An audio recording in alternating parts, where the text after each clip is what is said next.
Donc nous allons voir comment réaliser le tableau préparatoire de TVA. Ce tableau est nécessaire pour la réalisation de la déclaration de TVA. Alors, tout d'abord, il nous faut la balance des comptes de TVA et de vente. Les comptes de TVA commencent tous par 445. Comme vous pouvez le voir ici, dans cette balance des comptes. Et vous avez aussi, en quatrième position, un 6 par exemple, qui veut dire déductible. C'est en fait un compte de TVA sur les achats. Et vous avez aussi un compte de TVA collecté, 44,57. Le 7 signifie vente. Et donc TVA sur les ventes, qui veut dire TVA collectée. On va prendre ici comme montant les soldes. Le solde d'un compte, c'est la différence entre le débit et le crédit. Ainsi, par exemple, pour 1300, le débit est 7645,25, le crédit 6345,25. Le débit étant supérieur au crédit, la différence se placera au débit, ici pour 1300, et ainsi de suite. Là, donc, dans le tableau préparatoire, la première chose, on va saisir les opérations imposables, et plus spécialement les ventes hors taxes en France. Ici, vous pouvez voir dans votre tableau, dans la balance des comptes, vous n'avez qu'un compte de vente. Ici, pour 67 875.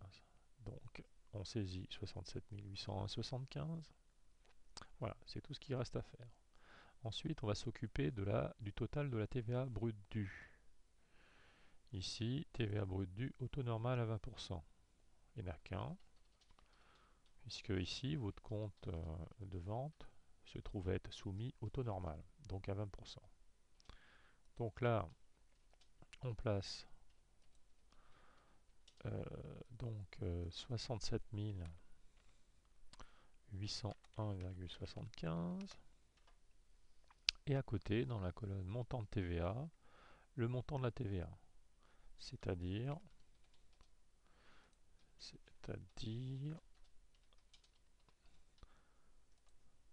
13 560,35. Et à côté, dans la colonne TVA arrondie, on place le montant de la TVA arrondi, 13 560. C'est-à-dire arrondi, pourquoi? On est arrondi à l'euro le plus proche, car dans une déclaration de TVA, on doit placer que des montants arrondis à l'euro le plus proche. Ensuite, on s'occupe de la partie TVA déductible. Alors TVA déductible, on va laisser de côté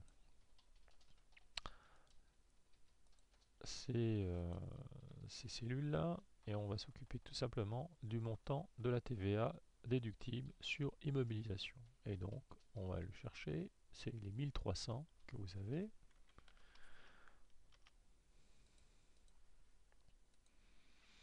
Et donc, le montant arrondi est le même, 1300. Ensuite, la TVA sur autres biens et services.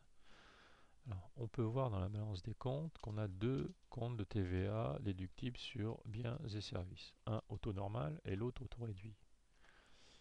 Et donc, tout simplement, on va faire la somme des deux montants, 2712 plus 464,75. Ce qui nous fait 3176,75. Et à côté, on met le montant arrondi à l'euro le plus proche, c'est-à-dire 3177. Ensuite, la ligne crédit de TVA du mois précédent.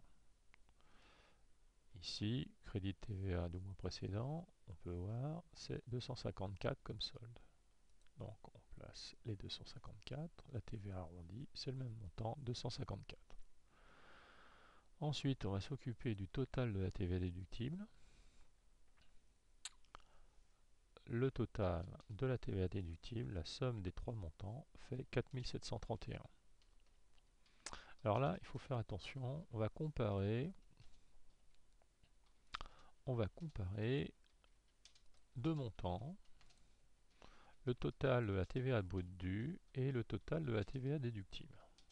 Alors, si le total de la TVA brute due est supérieur au total de la TVA déductible, eh bien la différence entre ces deux montants représente une TVA à payer. Alors, donc, on va la placer dans TVA à payer. Égale. Alors, voilà. 13 560 moins 4 731 fait 8 829.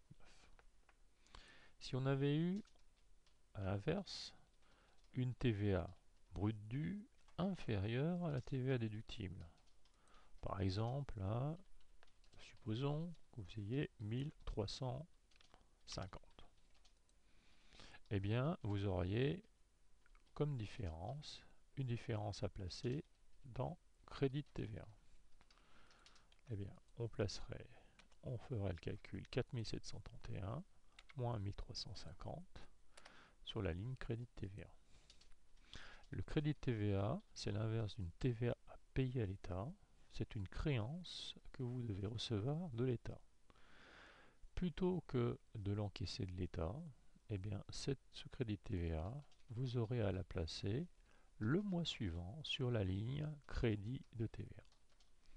Voilà terminé la réalisation de ce tableau.